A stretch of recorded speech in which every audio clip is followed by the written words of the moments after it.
Welcome, everybody. It's the Wrestling Show. This is where Mr. Billy Body and myself, Cav Manning, go over everything that happened this week in the awful world of wrestling. Not everything, though, because old Double or Nothing and all that shit happened this week, and I couldn't tell you a fucking thing that happened over there, other than that there was a crowd, and God bless live people. What do you say, Bill? I watched it. I bought it. Watched it live. Did you enjoy it? I mean, you keep up with it at all? Like, you know some of the storylines and shit like that, or no? Yeah, I keep up with it from time to time. I already bought it in the day. Wait, sorry, can you hear that? No.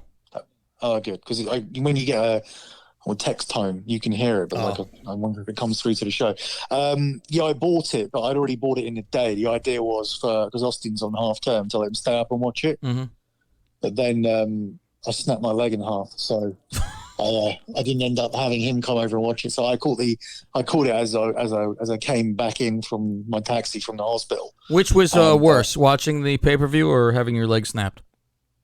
Oh, the pay-per-view's fine. Why am I getting these texts constantly? I need to mute my. You're okay on this end. Mute my phone. How do you do it? Like, you always know how to. Yeah, that's the thing. I've got my thing on. You just have that little button snapped on the side, right? I just changed it to none, just temporarily.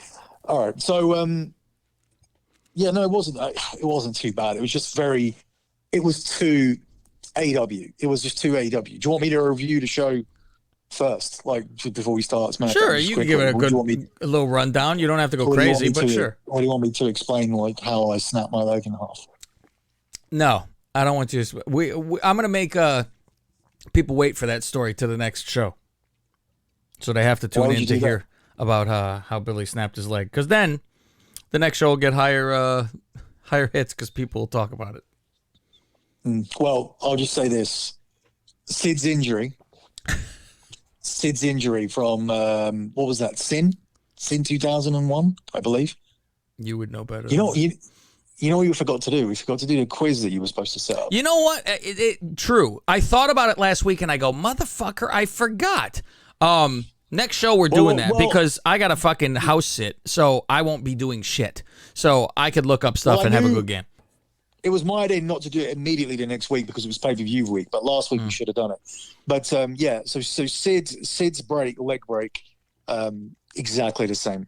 But my foot was hanging off my leg, and there's pictures of it as well. I mean, go to SGP Soccer and you'll see. But I'll get into the story next week about it and the surgeries and things that I've had and had to have.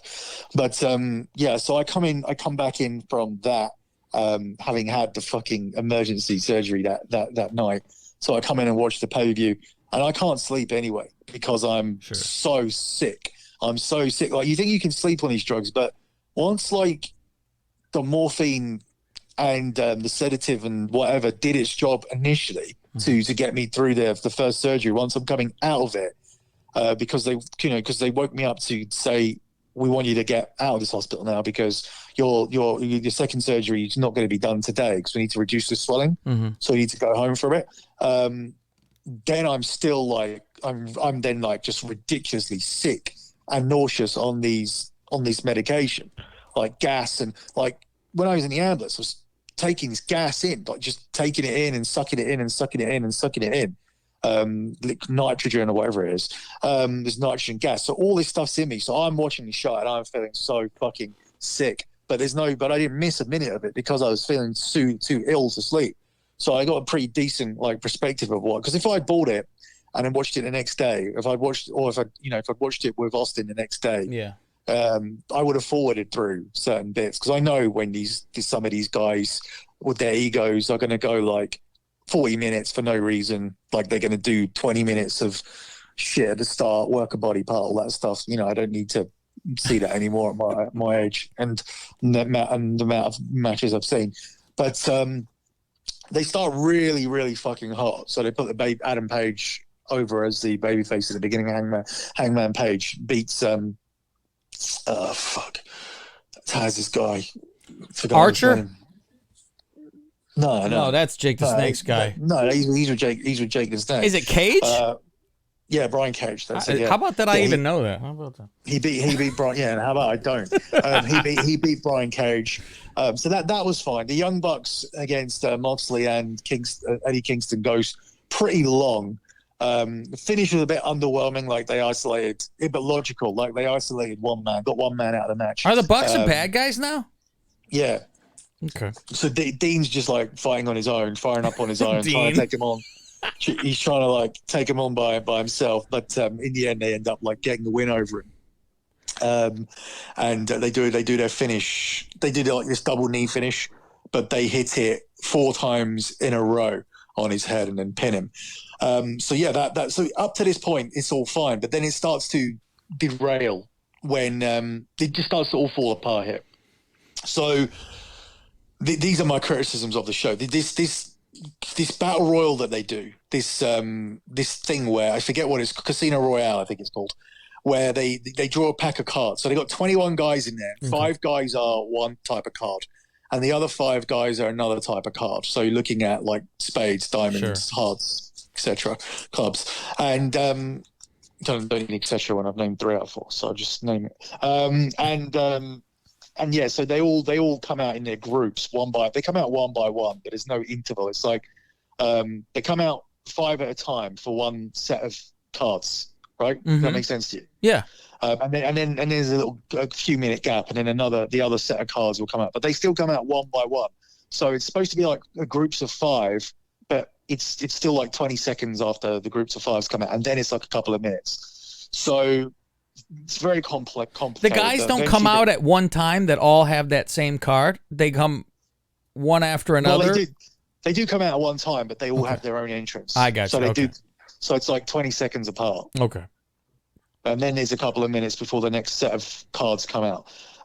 So Christian's in this. He's the odds-on favorite to win, because it was misleading that the winner becomes a number 1 contender. But what they didn't say was, and I wouldn't have picked Christian if I knew this, that the winner gets a shot on the next episode of Dynamite, or a Dynamite in 2 weeks. Oh. So you know that Cage and Kenny Omega is not happening on Dynamite. So you knew it was going to be a different winner if you knew that information going in. But they were clever because they held it back. So Jungle Boy ends up winning, which is Luke Perry's son. He gets rid of Christian at the end. I think Christian got legitimately injured in this match, which is maybe they changed the finish or something, or maybe they just got legitimately injured, because you could tell he wasn't right. He was overselling. Leo Rush was the Joker, by the way. He was the 21st man. He came in and just did some spots and got eliminated pretty quick. Mm-hmm. So this I found this match to be pretty boring. It was just getting guys on the card for the sake of it. And I think whenever you do that, when you get women on at WrestleMania, it's always shitty. And this was a shitty part where it kind of went off the rails. Then Cody Rhodes comes out, and this guy he's on an incredible streak of fucking awful feuds that don't make any sense. Like his ego is running wild. When people say, "Oh, WWE wasted him," they didn't.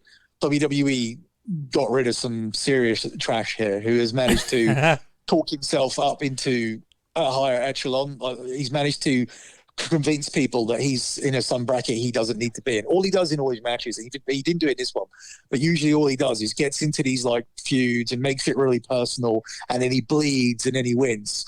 Well, in this one, for no reason whatsoever, so he decided to make it about patriotism.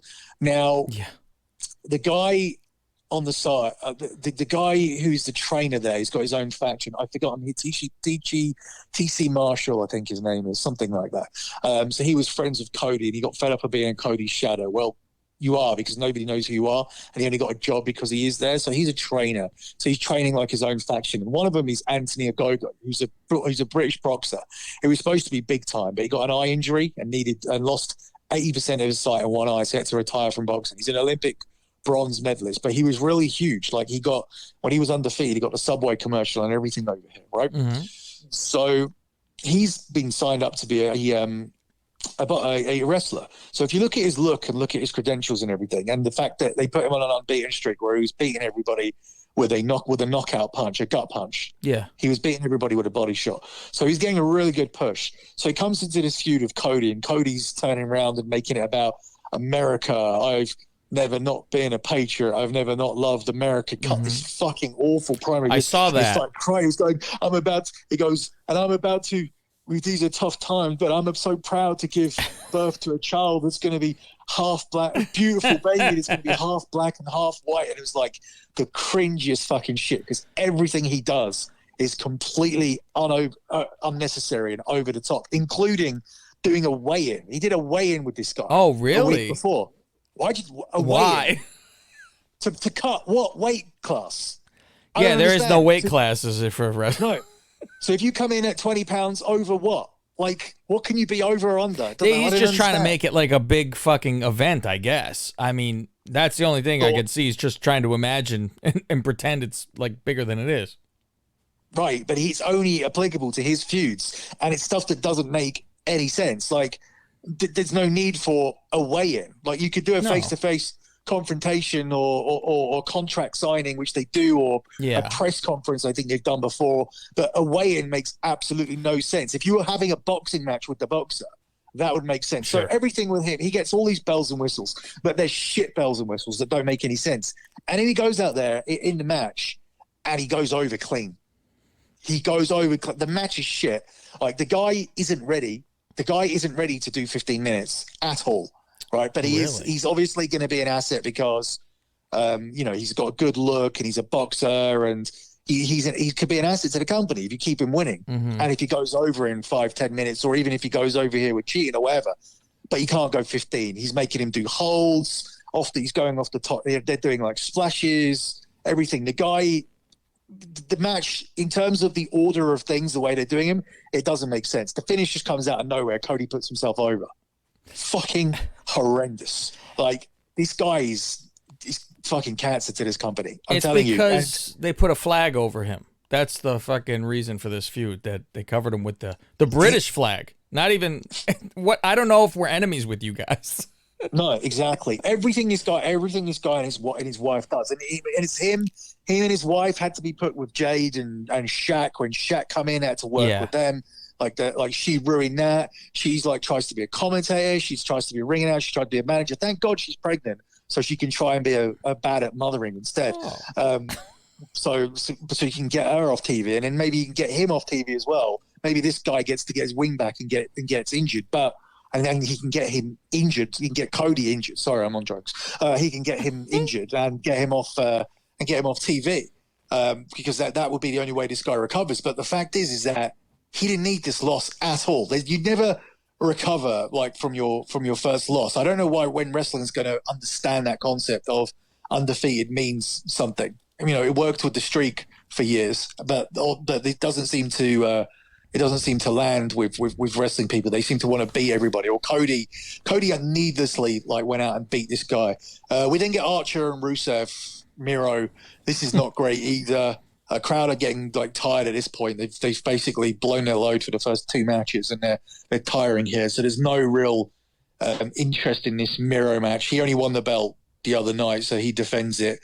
Jake comes down. This is fucking awful because Jake can't take a bump. Yeah. So Miro pulls him into the ring. When he comes onto the apron with a snake, Miro pulls him into the ring, and Jake has to sell being pulled into the ring like it was a dick shot. So he has to So I'm literally telling you, Cap. He was pulled into the ring. Yeah. Yeah. And the snake was grabbed. And then he was pulled into the ring, and he was in a tug of war for the snake.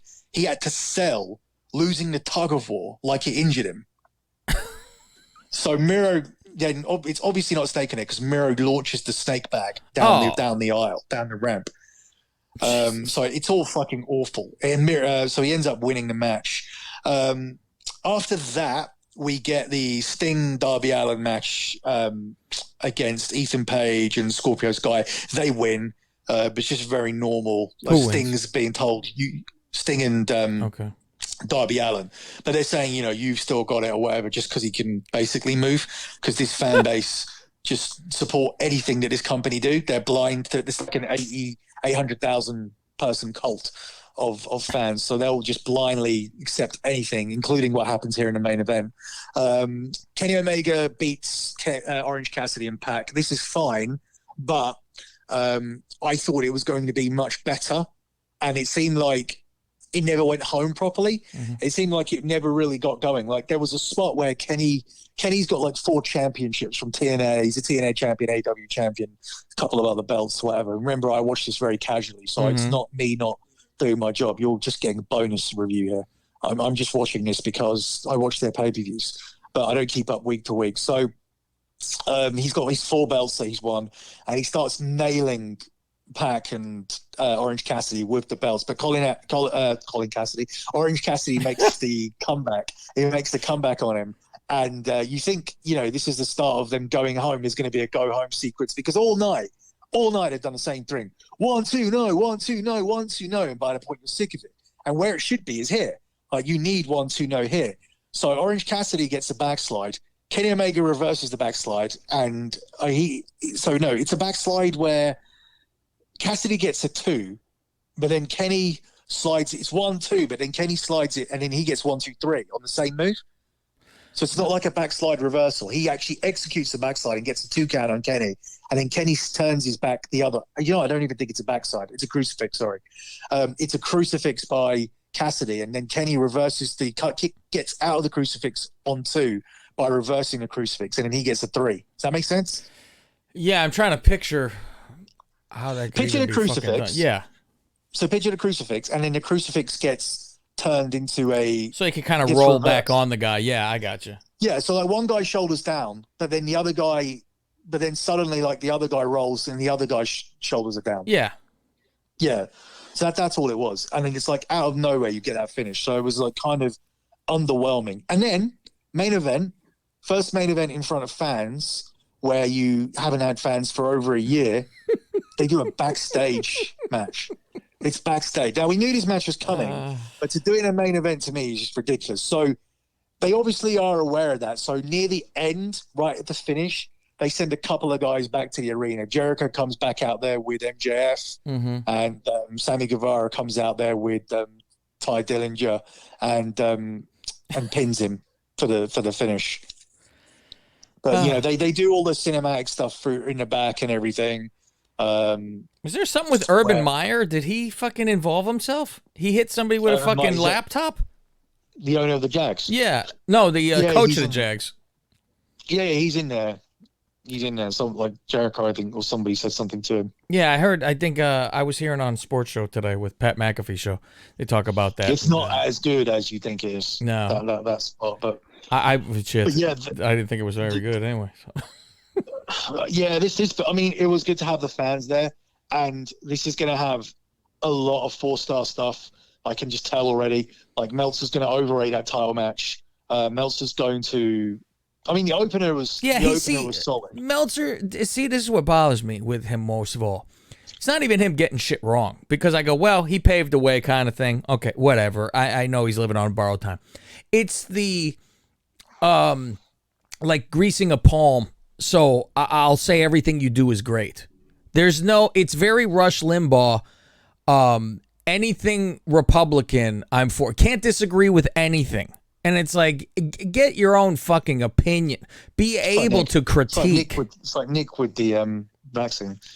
Yeah, it's if somebody doesn't have, they can't see two different things is troublesome.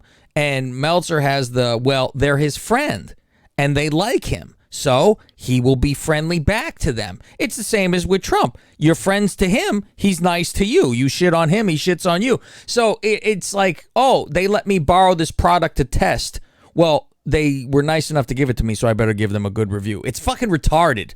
Be able to fucking say, nah, this was fucking horrible. Your credibility's on the fucking line, and they're fucking cowards that don't want to upset anybody, so they give you a shit review. And we, on the other hand, I don't care who the fuck wants to be friends with me. I see it a little bit with Billy, with Drew, but you have critiqued certain things, and it's more so, as most of this stuff is, I don't even consider it the wrestler's fault, more so of the fucking writing for the most part, because you're doing what you're told. Just one thing, I missed Britt Baker winning the women's title. That wasn't done on purpose. What was with the Nia Jax fucking thing? I just saw that they like. Okay, so Britt Baker wins the belt. This made no fucking sense at all. So she's a heel. The other girl's a babyface. She's been champion for over a year, right? Sure. So Britt Baker does a heel thing where she says, "Oh, so we do the ranking system here, right?" So she goes, "I'm going to do what everybody else does. I'm going to have to go up the rankings because it shouldn't even be." Her whole thing was, "It shouldn't be on the rankings. It should be on who's the most popular and who sells the most T-shirts, right?" But she goes, "But she goes, this company is backwards, so I'm going to just use your stupid rating system." So she goes on the other TV show like AEW Dark. Yeah. She starts making cameos, and it's good. She starts getting a win streak against jobbers, and she was like, "Oh, look, I'm 9-1. Give me a shot." So that was all good. Super heel stuff. She comes into this match. The other girl can't beat her with all her moves. Even her manager interferes, but gets it wrong. And then Shida can't pin her off her manager messing up. And then the manager gets ejected from ringside. So she's kicked out of everything. She then puts the babyface into a submission, puts the mandible claw on her. She calls it something else because she's a dentist. She puts the mandible claw on her and wins clean. Wins clean after the other girl couldn't put her away despite her manager like fucking up and stuff. So it makes absolutely no sense. She's a total heel going in. She's crying and everything. Tony Schiavone comes out of his because he's done segments where she's been like she bashes him right, because where she like mocks him for fancying, and even like his whole thing is, you know, even the commentators mock him. It's like, "Oh, you're in love." He's got a thing for Britt Baker. So he comes over. He leaves his seat and he's all emotional. She's crying and he's crying, and they like end up hugging each other. Oh my and God! He's whispering stuff in her ear, like it's all genuine, like it's all. That's terrible. Like, why did you backstage? Like he's helped her get over by the way that she's like degraded him. Yeah, as a dirty old man that fancies her. But then they break characters here to hug each other on the ramp, but she's crying. She's a heel. Oh my She just kicked out of every single girl. Her girl's move. She kicked out of a spot where her manager fucked up and messed up, and the other girl still couldn't pin her. Her manager gets ejected, and she wins clean, and then hugs the announcer and cries for helping her get over. Yikes! As what a heel, the fuck? This company's such bullshit. Wow! It's so booked for Mark. It's like, oh yeah, the Marks don't mind if we break character in the middle of a pay-per-view. I'm not trying to be Mr. fucking K5 and be like, "Oh, Jim Cornette is right. He knows how to do wrestling." I'm not doing that. But fucking come on. Like, it's like doing the magic trick and going, "Here's how we do it right now." Like, don't right worry, afterwards and show it to you. Yeah, I know your kids are amazed. Your kids are sitting there amazed, but we're going to ruin it for your kids right now. Like, we're going to just show them the trick as we go along. So did WWE just post a picture of Nia pinning her just because she won the title? Like there was no reason? No reason. They just said look back at Nia Jax. Look back at Nia Jax match from. They just said look back at a Nia Jax match from just Raw. Poking them for fucking shits. Yeah, and they did it and they also did it before she got beat because they must have known. Obviously, I mean, it was obvious she was winning. Although not from the booking. I guess maybe. Just one thing you said was so obvious that's probably why they put in so many near falls where it looked like she was going to lose, but it still didn't make no sense because she come out of this a complete babyface. They got no choice in terms of where they go with her on when's their show now? Friday their show's moved to. They go head to head with SmackDown. I don't think AEW's going on Fridays now, or just because the hockey because this guy's so cocky about his TV deal and his ratings and everything and how he ended NXT. But then when the channel signed the NHL, AEW moved over to Friday for hockey. They're gonna die against fucking SmackDown. Well, they were on there last week. I think they miss each other. Totally, really, that much of a miss? Check it. I don't know. I think they're either on at 10 or they're on at 6. And that's already started. Well, it's not it's not permanent. It started last Friday, yeah, but it will be happening again this Friday. Oh, wow. All through the playoffs. Jesus Christ. Well, that brings us to actual SmackDown and what happened this week. And Billy thinks it's one of the worst shows in years. I don't know what happened this week.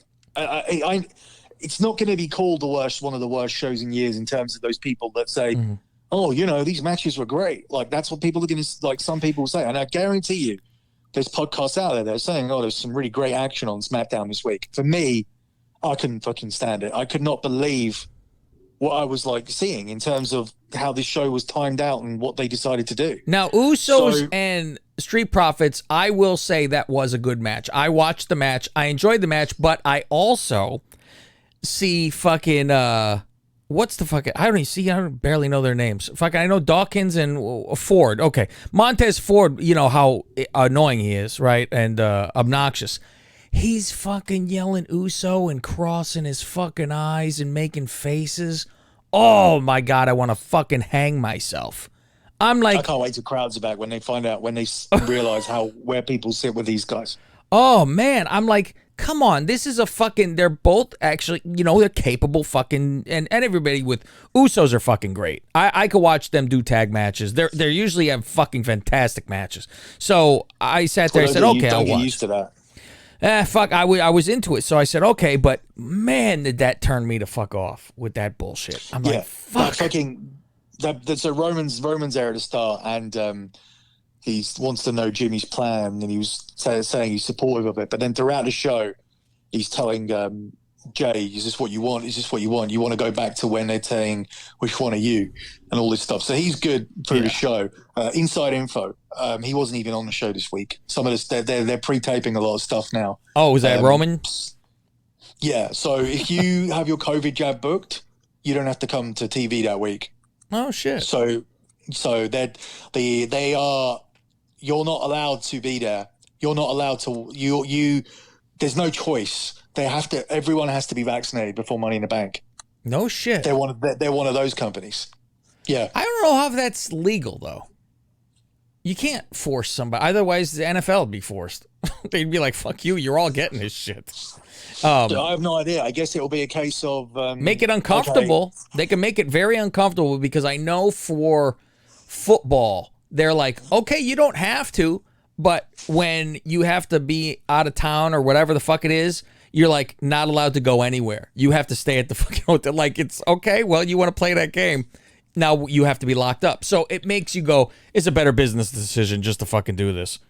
Well, you know how this is going to be. This is going to be you're buried down to the ground. Or it's going to be I think it's going to be more like you're just not on TV until it's a different climate. That's true. I can see that. I mean, they punish people for fucking way far fucking less. So I will find out what the ramifications are but we will only know the ramifications if someone is anti-vax. Because if there's no one that's refused, then there won't be a story. There was only one guy that I knew of, and he got fired. So, and that's probably why. So they didn't have to. He was doing way worse than that. That fucking moron. So the Street Profits win this match. It's 40 minutes. No, they don't. Into the. Sorry.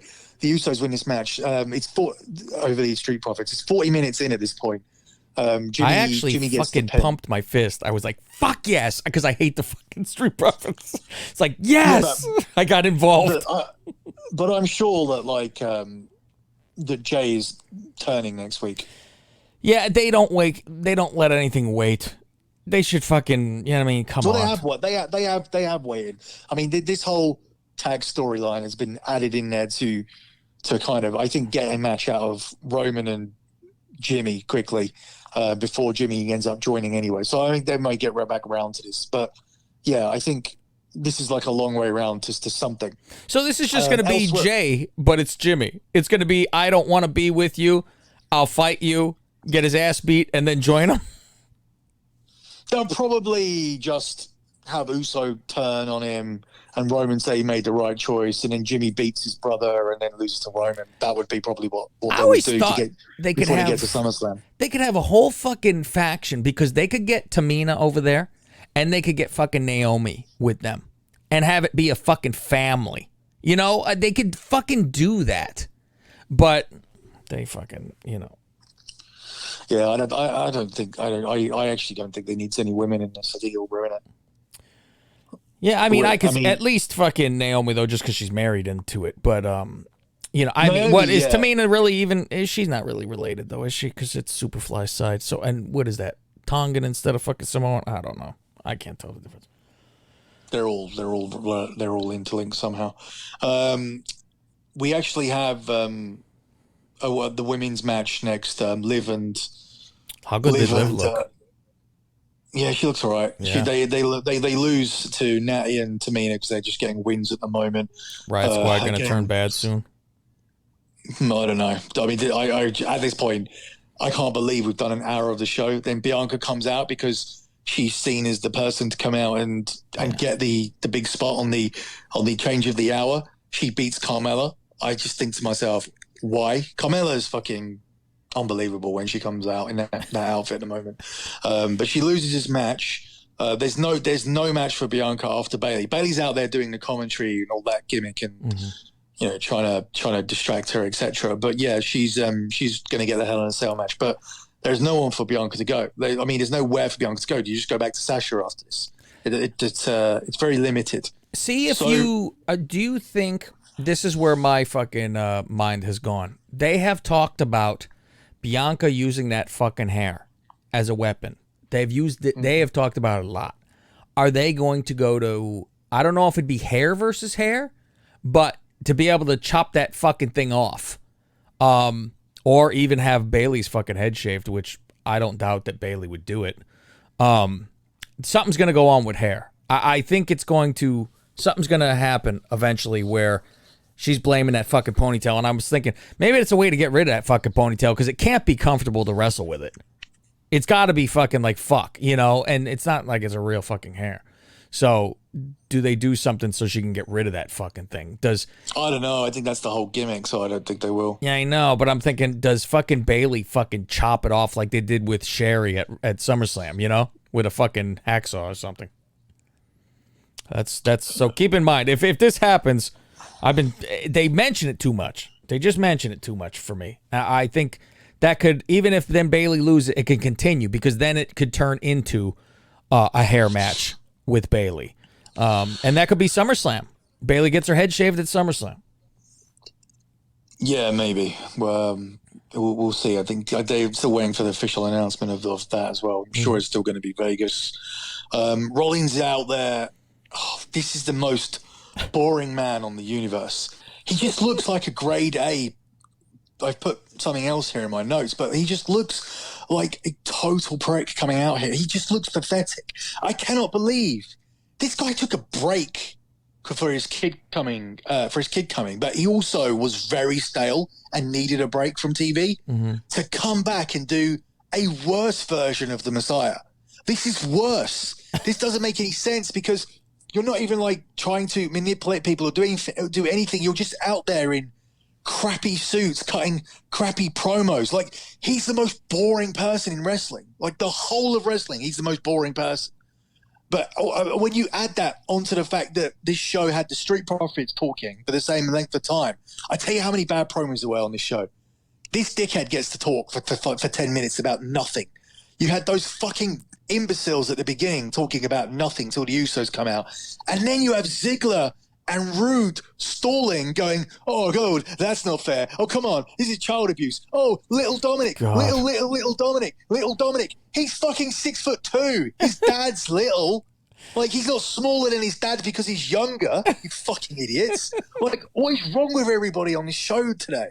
I couldn't understand what they were doing. Like, how did Ziggler forget what he's just fucking checked out? He's like, pay me, I'll turn up. I don't even care what I'm doing. I'll lose to a woman. I don't think he cares. And, how bad does it make them look where they couldn't beat Mysterio for fucking how long he was by himself, and then Dominic beats him by himself? His son, like, he's not great in the ring. Like, he was good in those Rollins matches because Rollins he was fantastic. Yeah. But, watch him run the ropes. He runs the rope like what I criticize the women for. He doesn't run the ropes like a man. He does that very slow, I can't run them fast, so I'll run them slow kind of run to the ropes. I'll take a look. Where he, jogs to it and just, lightly, pushes it back against his body. Like, he really struggles to, run the ropes, and even, some of his offense is, really weak. His acting's really bad. It's like, what happened? What happened? Are you okay? Are you okay? What happened? No, he's fucking dead. Like that. Like, imagine my son came up to me like that. Oh, what happened? Are you okay? Yeah, no, my foot is facing 90 degrees the wrong direction. But, It's a good question, son. Fucking hell, it's so bad. The main event sees them win this match. The things I've missed out on my notes is shit. Owens wins in a couple of minutes against Apollo by DQ. Next week, they're going to have another match for the belt without Aziz out there. He gave Owens the nail, the Umaga spike, and Owens sells it for about 45 minutes. He's even backstage. He's even backstage, still coughing and shit. And Nakamura beats Gable on this show with the he's still got the boobs. What's his name? Who? Boogs. Oh, Boogs. Boogs. He's still got her boobs with him, and McAfee's still doing the guitar gimmick and everything. God. But yeah, this show is the worst SmackDown ever in the Thunderdome. Well, 100%. I can't think of a show that's come close to being as bad as this. I mean, they go in one ear and out the other for me. I mean, Raw was bad in this. Raw was bad in the show. Well, I was very. Here's the thing with Raw. I watched Raw yesterday, and I was at the vacation house this weekend, Billy, laying back by the lake, and so get home. It's almost 7:00, 6 something, right? And I'm like, well, this is probably best because, oh my God, I still finished it almost exactly when Raw fucking ended because I had the fast forward button. I watched what I liked. And meanwhile, I watched one of the matches that I shouldn't have watched was the women's one because I wanted to see what Mandy looked like. But otherwise, I was able to zip past. Austin, when they come out, Austin's like, even Dana looks good today. Yeah, I mean, Dana got a weird thing, but I mean, she got those big porno tits and everything, but it's more her personality that bothers too. And she makes that fucking face like she's, gorgeous with her fucking mouth open that says, "Put her here, boys," I don't know. Like some weeks she was really bad. Last week particularly, she looked really old. I don't know what that was. It's that fucking flexing to it. I go crazy, but they're told to fucking do it. So what are you gonna do? But some of that outfit wasn't flattering. Like there's that fucking, strap that goes across the belly. So anytime you're bending out, your belly fat fucking sticks in the middle of it. It's just you don't want to do that. So here we go at Raw. They start off with the Memorial Day sucking of the troops. As they do with every time they do this, they suck off America. Jimmy Smits is the new announcer for Raw. How about that? At least he's from NXT. And what was your overall? It was better than the other one. That's it. Yeah, pretty much. That's it. He blended more so into the background for me, which at this point I'll take. Like I said, offensive lineman. If you don't call their name, they did okay. So it's just like I paid more attention to him than that, and I thought that he was pretty good. Like he had some decent comments in there as well when he was saying something like Kofi's the pebble in your shoe, and like he started to get a personality as we went through the show. At first, it was like, good. I don't notice him. I don't need to know the commentator's name. The WWE style has become a case of, well, you don't know his name's Tom Phillips. Like, you don't need to know his name's Tom Phillips. They have a commentator style where the straight man is not as important as the two guys around him. Now, Byron's shit, and Corey's good when he can. Byron drives me crazy. When Corey can be bothered to work and he's not just a sarcastic tool, then he's fine. But yeah, you haven't really noticed the main guys over the years. But this guy came out with his personality as the show started to go on, and he was actually really good.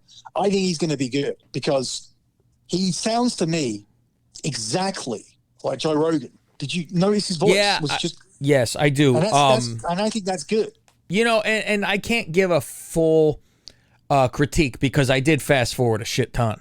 So I didn't really listen to it. Next week will be better for me to listen to because especially that main event, I fast forwarded until the last 5 minutes because I knew it was going to be 50 commercials. So here's Miz in the ring with Morrison again, and I thought he was like hurt or eaten, and then you could see the brace in his pants. I'm talking about his knee, not his cock. So he said, okay, his knee is wrapped up. I don't know, how badly this injury is because he was at the Indy 500 too the day before. And I was like, what the fuck is he doing there if he's hurt? First thing I thought. I thought it was a great touch with Morrison wearing garlic before they even said anything about it because I'm like, oh yeah, he was eaten by zombies. So he's like, trying to ward off. But meanwhile, it has to do with vampire. So Charlotte shows up. She's the guest. And she really looks... Charlotte. You're going. It just looks like there's been so much done I mean, it looks like she's really, really trying. Like she's like, I want to be pretty. Rhea shows up. She looked good. I don't know. I don't know if there could be enough to be done.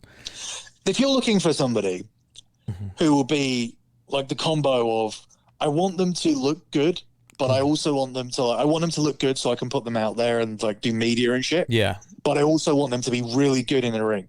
Like she fits that. Like you can't. Ideally, you want Eva Marie to come in and fucking knock it out of the park, right? Yeah. Yeah. And then you got it. But as far as like, that's why Trish was so good. Even more so than Sasha, because 50% of that country is racist. So that's the problem, right? So we put Sasha out there. Some people will be like, oh, I don't like this black bitch, brown bitch, whatever she is. I don't even know. But Charlotte, like, it's for everybody. And especially when you can hit the right pitches. There's some pitches she puts up where you just think, oh, this is one of the hottest women ever. But you see her on a week-to-week basis. You know that she's not one of the hottest women ever. But she does get you with some of these, like, photo shoot pictures. And the fact that she's, Flair. So that goes a long way too. Oh, her dad's still working. Her dad's still doing into commercials. He was on the Triller Triller boxing show. Like he's got a job with Triller. I'm sure they pay more than WWE. I thought you were going to mention that he was wrestling in the pool. Did you see that? No, what's that? I got to send it to you. Andrade suplexed him into a pool over the weekend. Are you fucking serious? Yeah, I'll send it to you. Yeah, he suplexed him, and he's like wearing a fucking a spandex shirt, like a fucking scuba shirt or something. I go, Jesus Christ! But it's crazy. This guy's alive. Yeah, he's getting suplexed into the pool, and you hear Charlotte saying something. She's calling some match.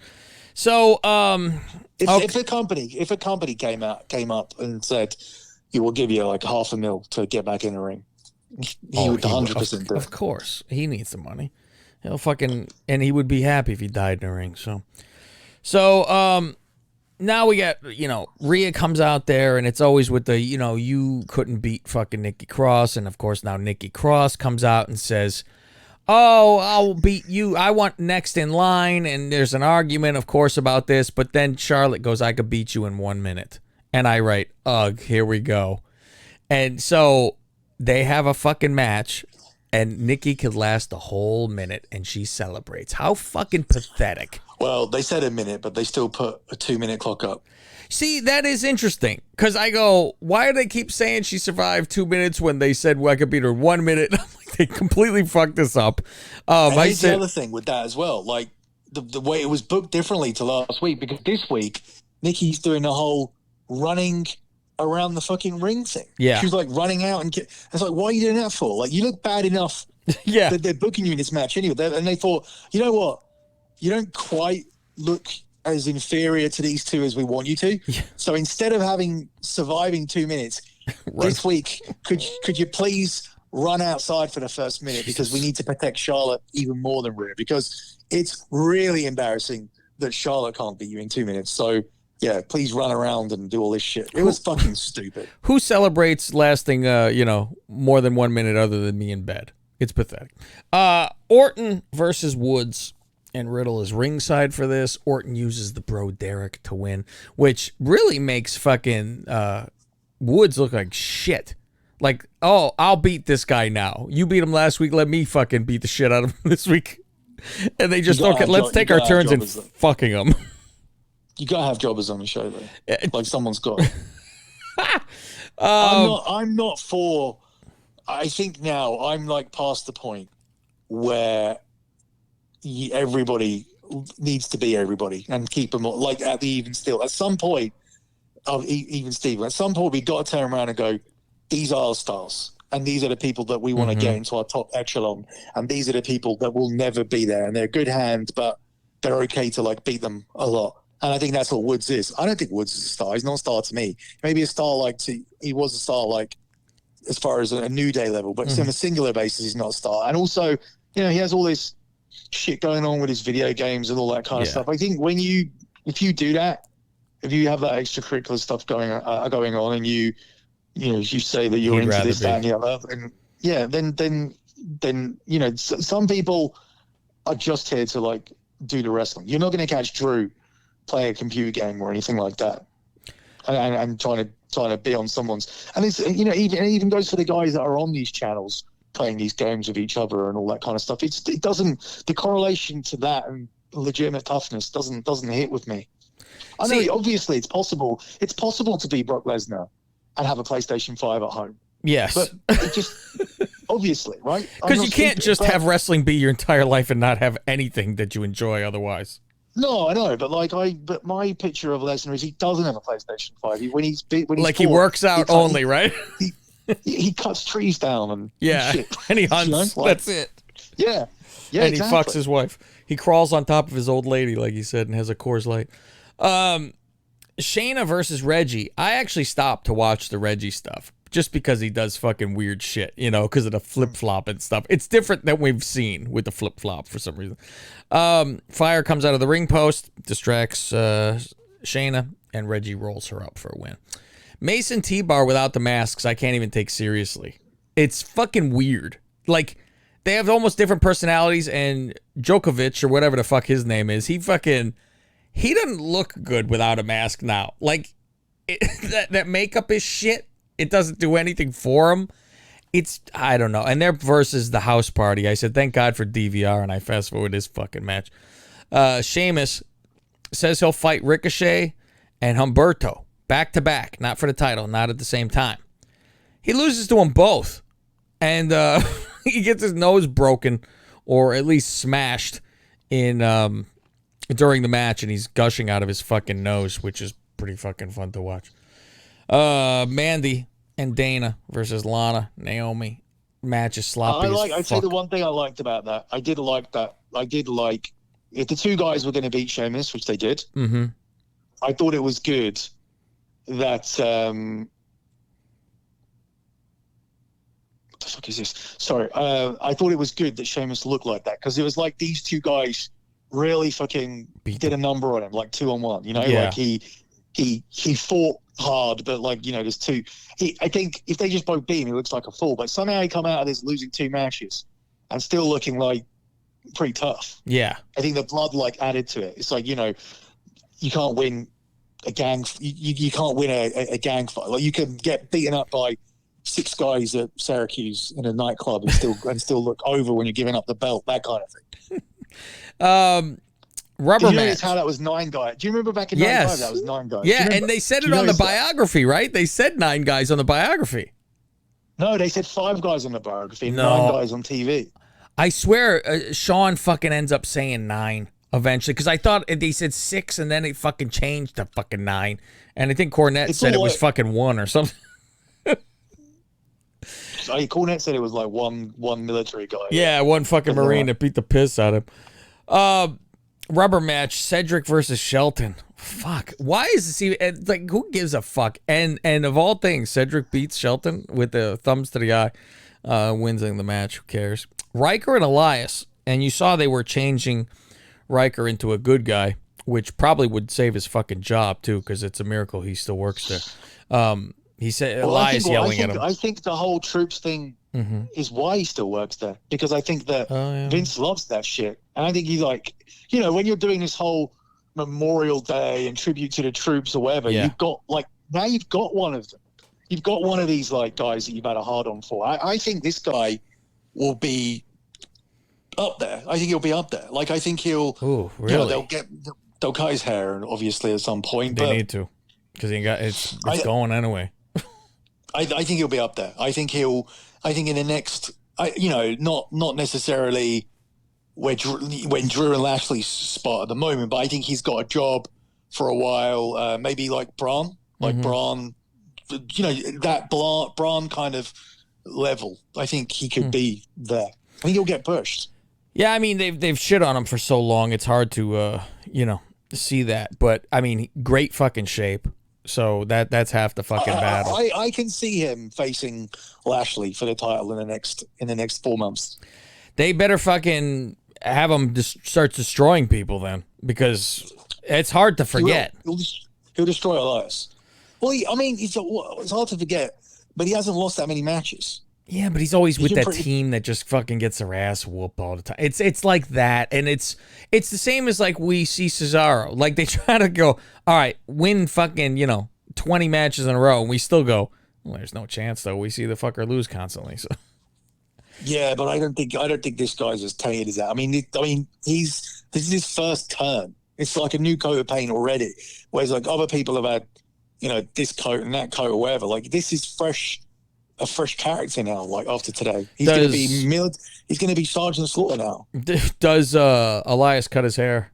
Makes it better if he fucking does it. So then it's at least something to fight. Shave that fucking beard, all that shit.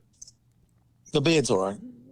I don't know if he can get the fucking crew cut though and be military with a fucking beard because you got to be clean, Oh, I don't know. Yeah. I've never been in the military. So, let's see. This is the Riker and Elias thing versus the tag champs, and like we were saying, Elias fucks him over and just leaves him there to fucking lose. So this is gonna be Riker turning good guy. Alexa, she's doing her Alexa's Playground with Reggie, and they've somehow made Alexa look even worse. Now she's like they really paled her out. So she's with Reggie, and Reggie's answering questions. Probably dealing with like depression from fucking killing her own pig. Yeah, killing her pig. So Shayna shows up and beats the shit out of fucking Reggie, and then sits down and says, "Me and you got a fucking problem, Alexa, and we're gonna settle it next week. Oh, and by the way, Lily, you're just a stupid doll." And I get chills over my body, Billy, because I at that point remember Billy telling me Lily's gonna have a fucking match.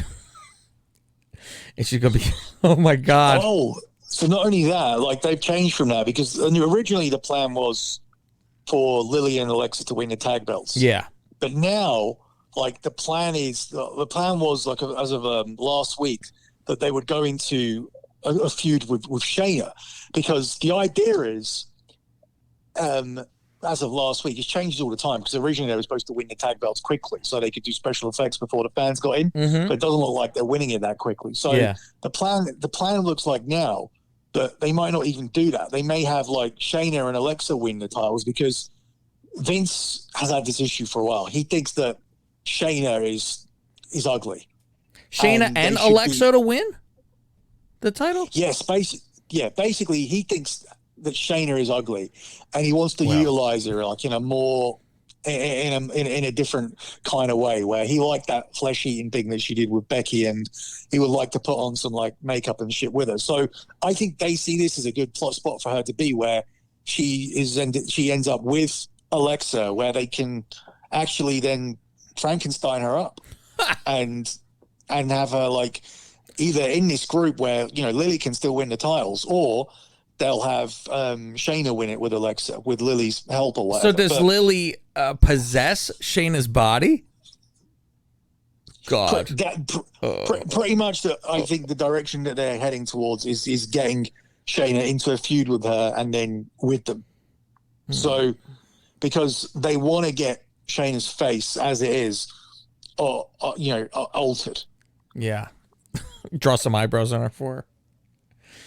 Oh, fuck. So the last match is Drew versus Kofi. They've been pushing all night. Oh, my God. This is the main event. Oh, my God. This is to see who goes against Hell in a Cell against Bobby. If Bobby shows up, there's suspension, blah, blah, blah. And they got that. Of Bobby and the hookers? I was going to say the bodybuilder in the background with that fucking the shoulder with the veins. I don't like the hooker thing anyway. I think it's too like cliche. There's loads of things I don't like about it. I think this storyline is shit. And I told Drew, this is awful. You need to get away from it. Yeah. First of all, Hell in a Cell is fine because I don't think I'm not one of these people who say, oh, it's always Drew and the feud's too long. It's like, well, he had the belt for ages. He lost it.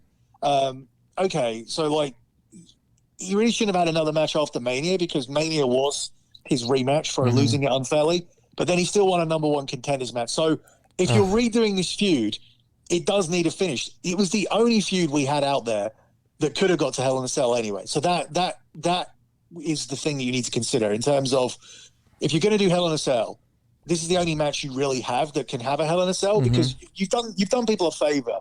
But Money in the Bank with no fans and Hell in a Cell with fans is fucking stupid. So the swap over makes sense to me, and I'm happy with it, right? So and I've not got no issue with this feud, but I have got an issue with the way this feud done. If you want to have a Hell in a Cell, you've got to fucking hate each other to the point where it's like, I'm sick of you. I'm sick of you. I don't want to see your face again. I'm gonna fucking grind your face into the mesh. Yeah. Right? That's what it needs to be. You don't have number one contender matches to see who gets the match out of the cell. Yeah. Because then we know it's all fixed and Kofi was never gonna win. But in their TV, if Kofi wins, he gets Lashley in Hell in a Cell. Why? That's not what Hell in a Cell is. It's a feud ender. So the Kofi and Lashley feud, which only started when Kofi pinned him in a non-title match because of Drew, it doesn't require, and it's not applicable to Hell in a Cell. Only Drew is. So why does Drew need a playoff match to get there, a play-in to get there? It doesn't make any sense. Yeah. So that doesn't make any sense. The Halls don't make any sense because it's not parallel to anything he was doing. He was doing the tough guy MMA thing. So I'm actually seeing it saying I'm all for like women on TV being utilized in another way. I think that Dana and Mandy and Peyton Royce and all of these girls, they shouldn't have wrestled. They should have found other jobs for them to do. Iconics should have been a talk show, right? I've been saying this stuff for ages, but these are women on TV for no reason at all. I would rather him have a masseuse, a trainer, a physio, a chef. I would rather have this whole like Team Lashley, which are all these like people.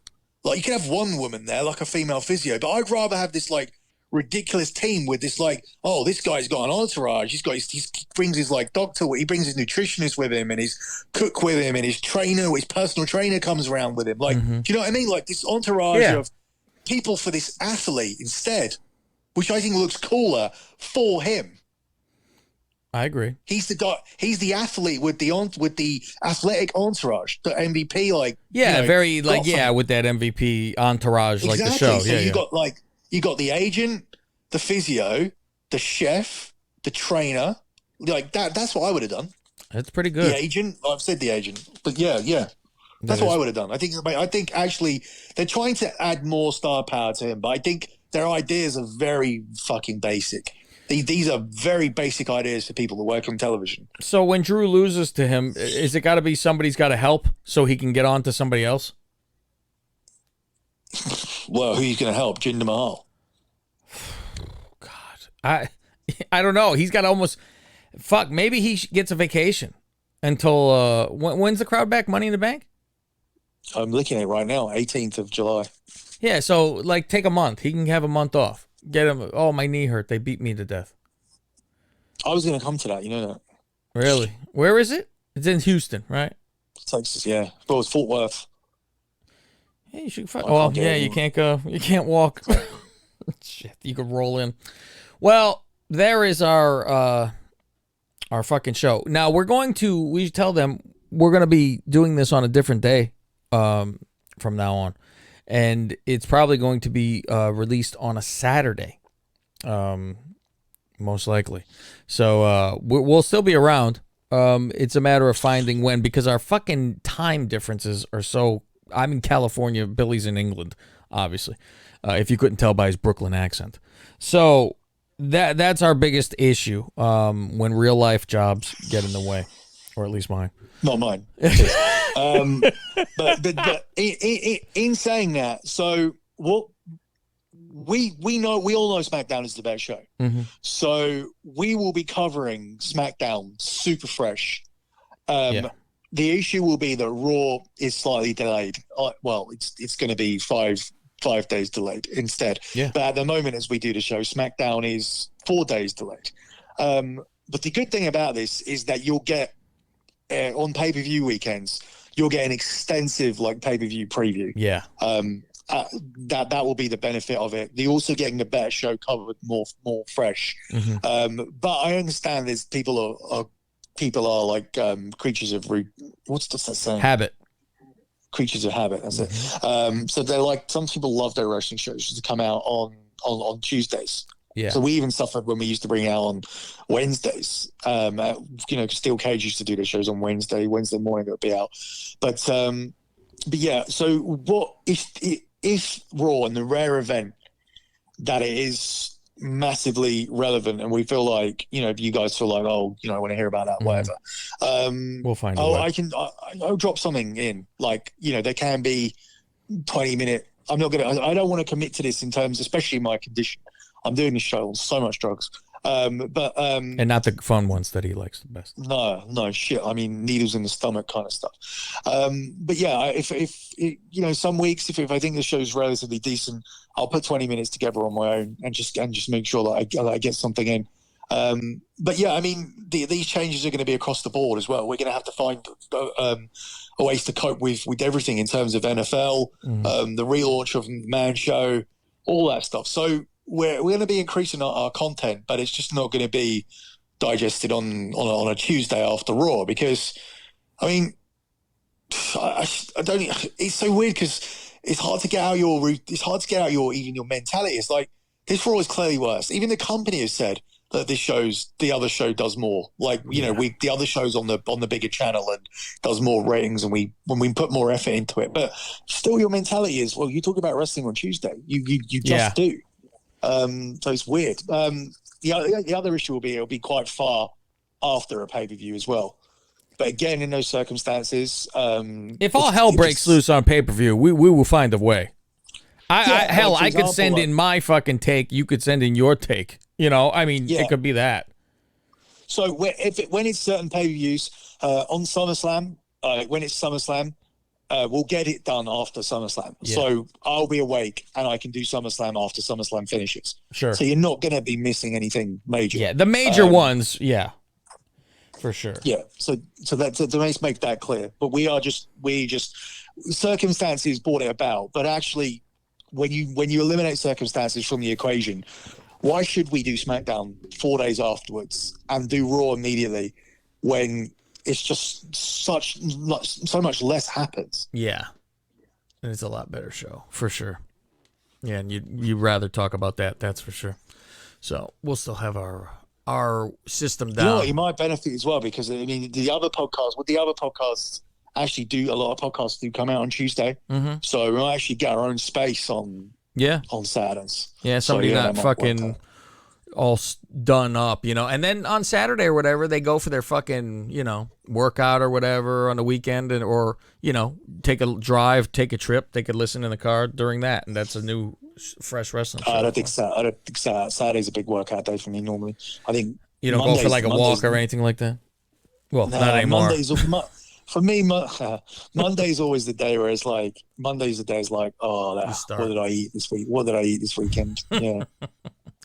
All right, well, that is it. You could check all my nonsense out at Lingus Mafia. You could check out Billy and his broken ankle and legs and feet on SGP Soccer on Twitter as well. It's so hard for me to ever say. I don't know why.